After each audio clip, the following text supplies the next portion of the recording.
Anda silahkan bandingkan dengan buku manapun, referensi manapun, Anda hanya akan temukan dalam Al-Quran.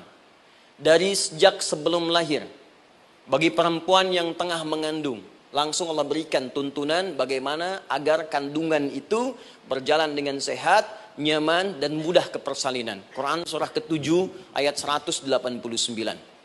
Perkembangannya bisa diamati dan dicek kemudian, ya baik ke dokter atau yang lain. Nanti perkembangannya disebutkan di Quran surah ke-22 ayat ke-5.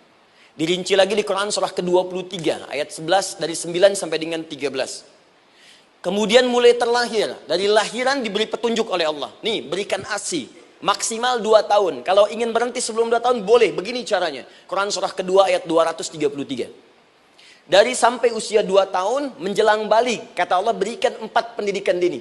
Ini turunannya disebutkan 1, 2, 3, 4. Jika Anda ajarkan ini, maka anak ini akan tumbuh. 1, dekat dengan Allah. 2, dijamin taat pada orang tuanya. 3, dia akan baik dengan lingkungannya. Dan 4, dia akan bertahan dalam kebaikan sampai dia dewasa. Quran surah ke-31 ayat 13 sampai dengan 19.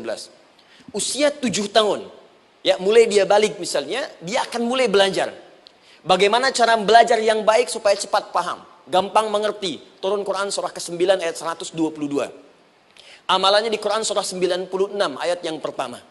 Kemudian rinciannya diturunkan di Quran surah kedua ayat 282 di ujung ayatnya. Lalu bagaimana mencari sekolah yang bagus, majlis yang baik, guru-guru yang baik, diturunkan Quran surah ke-58 ayat ke-11. Dicontohkan tentang Maryam dan Nabi Isa alaihissalam di Quran surah ketiga ayat 35 sampai dengan 37. Naik lagi, dia mulai dewasa, ya mulai bergaul, bahkan kadang-kadang merantau, punya tempat komunitas berbeda. Bagaimana supaya dia bergaul tidak terpengaruhi lingkungan yang tidak baik.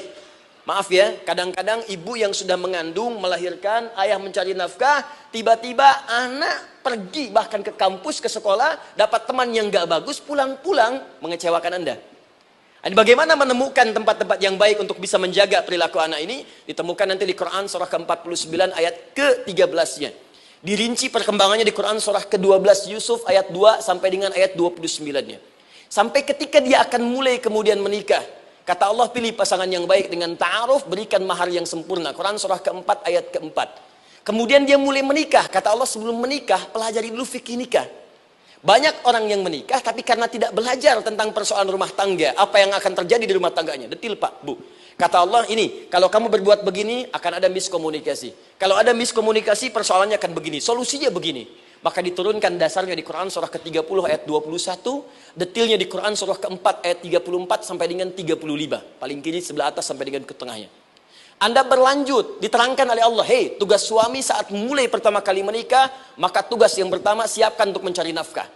Bagaimana caranya ya Allah? Diturunkan oleh Allah. 1, jangan takut kehilangan rezeki. Jangan pernah mencuri, jangan pernah ngambil punya orang, karena punya kamu akan saya berikan sempurna. Kamu ngambil punya orang, maka kamu akan menyulitkan diri sendiri. Itu akan dikembalikan pada yang berhak. Ya, turun Quran surah ke-51 ayat 22. Dirinci, begini cara nyarinya. Quran surah kedua ayat 168. Kalau Anda ingin cepat baru bergerak, rizkinya sudah dapat. Quran surah kedua ayat 172. Ada yang dahsyat, dia belum keluar, rizkinya yang mendatangi dia.